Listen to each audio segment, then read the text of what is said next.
Parliament ఎన్నికల సందర్భంగా జనగామ నియోజకవర్గ కాంగ్రెస్ పార్టీ ముఖ్య కార్యకర్తల విస్తృత స్థాయి సమావేశం ఏర్పాటు చేశారు.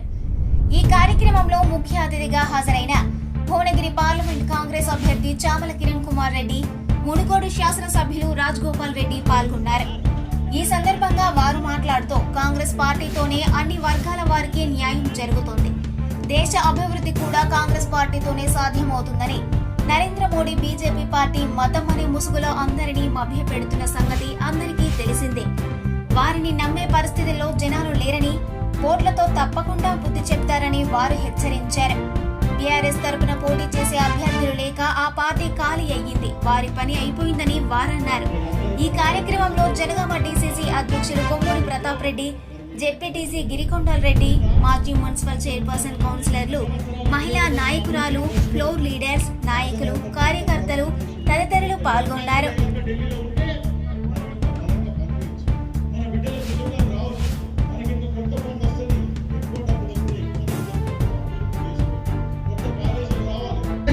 అన్ని ముచ్చట్లు నేను మళ్ళా చెప్ప బీఆర్ఎస్ ముచ్చట్లు. మీరు ఊర్లలో పోయి బీఆర్ఎస్ పాలనని ఎలా సబ్జెక్టుకు సంబంధించి గాంధీ భవన్ లో రోజు కూర్చొని మా అధికార ప్రతినిధులు, మా అక్క ఇప్పుడు ఇన్ఛార్జ్ వచ్చింది, అక్కడ బాలలక్ష్మి ఉంది, ఇక్కడ గంగాని భవన్ ఉంది, మహిళా కాంగ్రెస్ నుంచి మా అక్కలు ఇద్దరు ఇక్కడ పద్మక్క, మనం జనగామ జిల్లా అధ్యక్షురాలు. నేను ఒక్కటే చెప్తున్నా, నేను కాంగ్రెస్ కి కొత్త కాదు, నేను పారాషూట్ ని కాదు, నేను గత 2006 నుంచి యువజన కాంగ్రెస్ లో పనిచేసినటువంటి వ్యక్తిని. నేను మీలాగానే కింద కూర్చొని ఎన్నో సభలు అటెండ్ అయినా ఇదే నాయకులను ఆదర్శంగా తీసుకొని కింది నుంచి చూసి నా లెక్కనే మీరు కూడా కష్టపడి పార్టీకి పనిచేస్తే ఈ కాంగ్రెస్ పార్టీ ఏదో రోజు అక్కడ కూర్చున్న వాళ్ళని రోజు పార్లమెంట్ అభ్యర్థి నన్ను ఎన్నుకున్నట్టు మీ రోజు అవకాశం ఉంటుంది.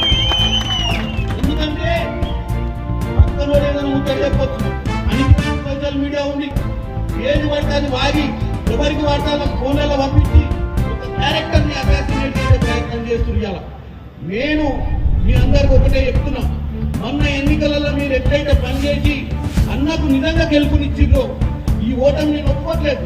అదే విధంగా జనగామ నియోజకవర్గం ఇప్పుడు ఒక పెద్ద మనిషి చెప్తుండు, జనగామ నియోజకవర్గం అన్నిటికంటే ఈ భువనగిరి పార్లమెంట్ అనే నెంబర్ 1 కాంగ్రెస్ పార్టీ నియోజకవర్గం,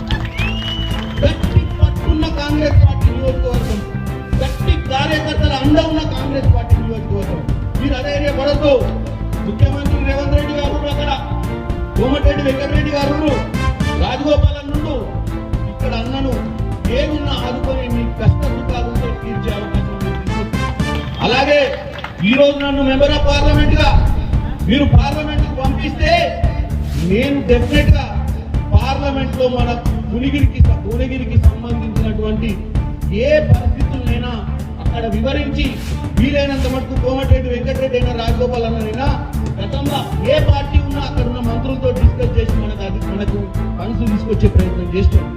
అదే పద్ధతిలో మనం ఏ భేదద్వేషాలు పెట్టుకోకుండా వాళ్ళతోటి మనకు రావాల్సిన నిధులు మన రాష్ట్రానికి తెచ్చుకునే విధంగా ఇక్కడ ముఖ్యమంత్రి రేవంత్ రెడ్డి గారికి ఇక్కడ ఉన్నటువంటి మంత్రులకు ఎమ్మెల్యేలకు సహకరిస్తూ ఢిల్లీలో ఉన్న ఆ రోజు కాంగ్రెస్ పార్టీ ఈ రోజు పరిస్థితి ఏంటంటే అబ్కి బార్ 400 అంటున్న నరేంద్ర మోడీ సర్కార్ కు అంత గొప్ప ముచ్చటేం లేదు.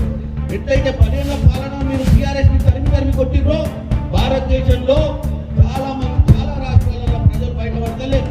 ఎందుకంటే వాళ్ళు మొత్తం నరేంద్ర మోడీ అలా మీడియా సంస్థలు, సోషల్ మీడియా, ఈ మీడియా ఆ మీడియాని ఇన్ఫ్లుయెన్స్ చేసి కాంగ్రెస్ పార్టీ ఎక్కడ లేదు, ఇండియా కూటమి ఏమి పనిచేస్తలేదు అనేది చూపిస్తుంది.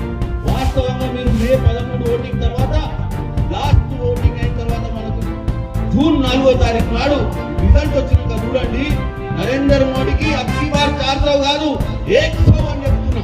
ఎందుకంటే ముచ్చట చెప్పినంత ఇది కాదు, ప్రజలు ఎవరికి బానిసం కాదు. ప్రజలకు ముచ్చట చెప్పి మోడీ గత 10 ఏళ్ల నుంచి చెప్పిన ముచ్చట తీర్చలేదు. ఎప్పుడు చూసినా యాక్షన్ రియాక్షన్, ఏమైనా కెమెరాల ముందు డ్రామా, పెద్ద ఉపన్యాసాలు తప్ప మనకు 30 లక్షల ఉద్యోగాల గురించి ప్రతి సంవత్సరం చెప్తాడు ముచ్చట. ఎక్కడొచ్చినాయి ఉద్యోగాలు? యువత ఎక్కడుంది? ఇవాళ మన యువత పోయి హైదరాబాద్ లో పని చేసుకోకుండా ఊర్లలో ఉండాల్సిన పరిస్థితి ఎందుకు వచ్చింది? చదువుకున్నాక కూడా హైదరాబాద్ లో ఉద్యోగం చేసి 20,000 30,000 నౌకరీలు వస్తే మళ్ళీ ఇంటికాడ 3 ఎకరాల భూమి ఉన్న తల్లిదండ్రులు మళ్ళీ 10,000 పంపించాల్సి వస్తుంది. ఖర్చు తక్కువలేదు. ఆ 10,000 పంపి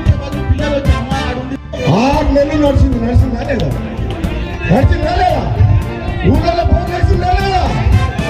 ఆనాడు ఎంతో మంది ఆడపడుచు నా దగ్గరకు వచ్చి నీళ్లు ఏమన్నారు కరువుల 2012 నేను గవర్నమెంట్ ఆయనకు చెప్పిన నీకు గవర్నమెంట్ రాకపోతే నేను పైసలు ఇస్తా, ఊర్లలో మా అక్క చెల్లెళ్ళు బిడ్డలు పట్టుకొని పొలాలు ఎప్పుడు పోతుండ్రు, ఎన్ని బోర్లలో ఏమండి మోటార్లు పెట్టేయండి నీళ్ళు వచ్చినాక బోర్లు ఏమని చెప్పినాను.